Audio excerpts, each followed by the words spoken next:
स्वागत करता हूं आप सभी का एक बार फिर से आरएस जंक्शन पर। मैं हूं घनश्याम। दिनांक 23 नवंबर 2020 के करंट अफेयर्स के साथ।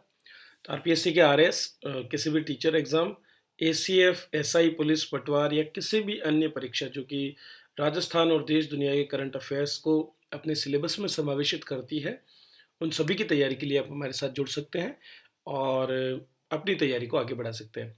तो दोस्तों, ये पूरा वीडियो देखें और वीडियो अगर अच्छा लगे तो लाइक और शेयर ज़रूर करें। इसके साथ ही इसके नोट्स भी आप हमारी एप्लीकेशन से ले सकते हैं। चलिए, तो शुरुआत करते हैं आज की हमारी कक्षा की प्रश्न संख्या 70 के साथ, जो इस महीने का 70वां प्रश्न है। तो जैसा कि आप देख सकते हैं यहाँ पर, हाल ही में जो है दोस्तों, चुनाव किया गया भारतीय वॉलीबॉल संघ के नए सीईओ का। और जो नए सीईओ बने हैं वो कौन है? रामअवतार सिंह जाखड़, जो कि राजस्थान के हैं। तो राजस्थान के रामअवतार सिंह जाखड़, जो कि पूर्व बेहतरीन खिलाड़ी भी रहे हैं वॉलीबॉल के, उन्हें जो है राष्ट्रीय स्तर पर भारतीय वॉलीबॉल संघ का नया सीईओ बनाया गया है। उनके अलावा एस वासुदेवन को भारतीय वॉलीबॉल संघ का चेयरमैन चुना गया। रामअवतार सिंह जाखड़ राजस्थान के झुंझुनू जिले के हैं और सेवानिवृत्त अंतर्राष्ट्रीय वॉलीबॉल खिलाड़ी हैं। उन्होंने कई बार सैफ खेलों में, एशियन गेम्स में और अन्य कई गेम्स में जो है पदक जीतने कर कारनामा किया था। तो लगभग 1992 के दशक में इन्होंने काफ़ी मेडल्स जीते थे। इसके अलावा जो भारतीय वॉलीबॉल संघ है, उसने अगले साल खुद ही भारतीय वॉलीबॉल लीग करने का भी जो है एक निर्णय लिया है और इस लीग के लिए 14 सदस्यीय गवर्निंग काउंसिल का भी गठन इनके द्वारा किया गया है। तो याद रखें, झुंझुनू के रामअवतार सिंह जाखड़ जो है भारतीय वॉलीबॉल संघ के सीईओ बने हैं। ऐसे प्रश्न पहले भी पूछे जा चुके हैं, जहां पर किसी भी राजस्थान के किसी खिलाड़ी को यदि राष्ट्रीय स्तर पर किसी भी संघ का अध्यक्ष बनाया गया तो वो इंपॉर्टेंट हो जाता है। चलिए, पर्यावरण से जुड़ा अगला प्रश्न देखते हैं। हाल ही में दिवंगत वन्य जीव संरक्षण विशेषज्ञ अजय देसाई को निम्नलिखित में से किस एक अन्य नाम से जाना जाता था? तो दोस्तों, हाथियों के संरक्षण के लिए कार्य करने वाले अजय देसाई जो है, उनका हाल ही में निधन हो गया है और उन्हें एलिफेंट मैन के नाम से जाना जाता था। अंतर्राष्ट्रीय स्तर पर ख्याति प्राप्त वन्यजीव विज्ञानी थे और इन्हें हाथियों का सच्चा मित्र भी कहा जाता था। दोस्तों, इन्होंने सबसे पहले मानव और हाथी संघर्ष जो है उसको अध्ययन करने का कार्य किया था। इसलिए इन्होंने हाथियों को रेडियो कॉलर लगा करके उनके मूवमेंट को ट्रैक किया और ये देखा कि आखिर किन कारणों से हाथी जंगली क्षेत्रों से निकल करके और मानवों की बस्तियों तक पहुंच जाते हैं। वे International Union for Conservation of Natural Resources अर्थात IUCN द्वारा बनाई गई एलिफेंट टास्क फोर्स के सह अध्यक्ष अर्थात को प्रेसिडेंट भी थे। वहीं एशियाटिक एलिफेंट स्पेशलिस्ट ग्रुप के वो को चेयरमैन, जबकि वर्ल्ड वाइल्ड लाइफ फंड जो है उसके कंसल्टेंट भी रहे हैं। उन्होंने मधुमलाई टाइगर रिजर्व और श्रीलंका में एशियाई हाथियों के विशेष व्यवहार पर कई दशकों तक अध्ययन किया और उनके अध्ययन की वजह से ही जो है, जो खेतों में हाथियों के घुसने और मानव हाथी संघर्ष की समस्याएं थी, उनको सुलझाने में मदद मिली, क्योंकि इन्होंने उन कारणों का उल्लेख किया जिन कारणों की वजह से ऐसी घटनाएं होती है। बाद में उन कारणों के निस्तारण के माध्यम से ही जो है, जो वन्यजीव विशेषज्ञ हैं या जो हमारे जो वन्यजीव कर्मी हैं, उन्होंने हाथियों के इस तरह के जो व्यवहार है उसको रोकने में सफलता पाई। चलिए, अगला प्रश्न देखते हैं। प्रतिष्ठित समाचार पत्र न्यूयॉर्क टाइम्स जो है उसके द्वारा हाल ही में एक लिस्ट जारी की गई, जिसमें वर्ष 2020 की 100 उल्लेखनीय जो बुक्स हैं उनका नाम दिया गया और उसमें कुल 3 भारतीय लेखकों को जगह मिली। इनमें मेघा मजूमदार, दीपा नापरा और सामंत सुब्रमण्यम शामिल है, अर्थात उपरोक्त सभी इसका आंसर होगा। इसके अलावा एक भारतीय मूल का लेखक भी जो है इसमें सम्मिलित है। तो टाइम्स ने 2020 की 100 उल्लेखनीय किताबें जारी की है।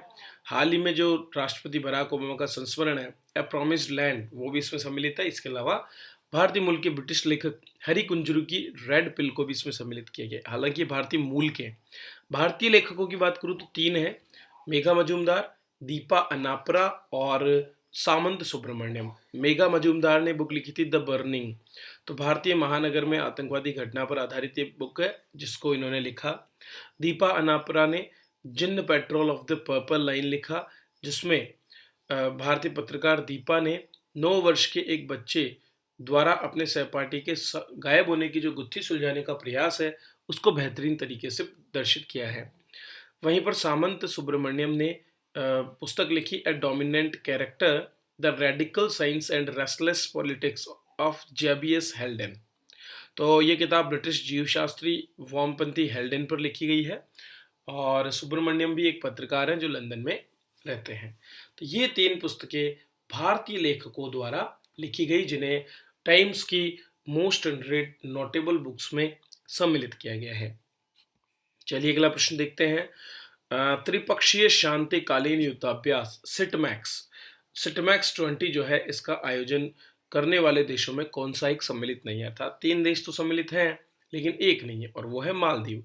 तो भारत, थाईलैंड और सिंगापुर ये 3 देश मिलकर के सिटमैक्स अभ्यास के दूसरे संस्करण का आयोजन कर रहे हैं। तो भारतीय नौसेना का स्वदेश निर्मित ASW कॉर्वेट कामोर्ता और मिसाइल कॉर्वेट कारमुक पोत जो है भारत, सिंगापुर और थाईलैंड इन तीनों के शांतिकालीन युद्धाभ्यास सिटमैक्स 20 के दूसरे संस्करण में भाग लेंगे। ये कहाँ पर आयोजित हो रहा है? अंडमान सागर में।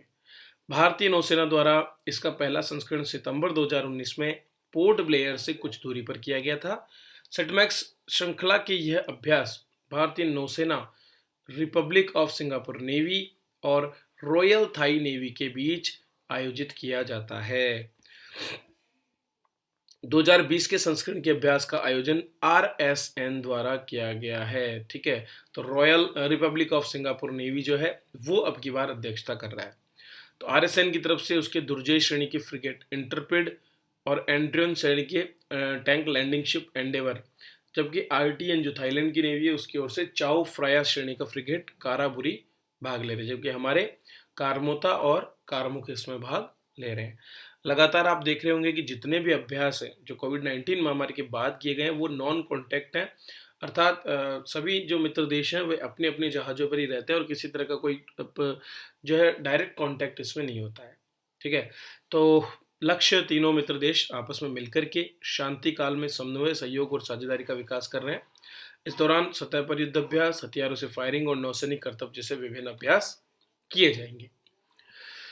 चलिए अगला प्रश्न देखते हैं। साहित्य से जुड़ा प्रश्न है दोस्तों। हाल ही में वातायन लाइफ टाइम अचीवमेंट पुरस्कार की घोषणा की गई और इस बार ये पुरस्कार हमारे केंद्रीय शिक्षा मंत्री रमेश पोखरियाल निशंक को दिया गया है। निशंक केंद्रीय शिक्षा मंत्री और एक राजनेता होने के साथ साथ बेहतरीन लेखक कवि भी रहे हैं और लंदन के वातायन ब्रिटेन संगठन की ओर से केंद्रीय हिंदी परिषद आगरा के उपाध्यक्ष एवं कवि अनिल शर्मा ने उन्हें यह पुरस्कार दिया।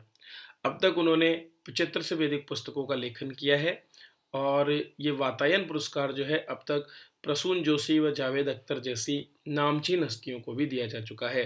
पोखरियाल को इससे पहले साहित्य और प्रशासन के क्षेत्र में कई पुरस्कार मिले हैं, जिसमें अटल बिहारी वाजपेयी द्वारा साहित्य गौरव सम्मान, APJ अब्दुल कलाम द्वारा भारत गौरव सम्मान, दुबई सरकार का गुड गवर्नेंस, मॉरिशस द्वारा global organisation of person of Indian origin और पर्यावरण संरक्षण के क्षेत्र में यूक्रेन से पुरस्कार, ये सारे उनको मिले।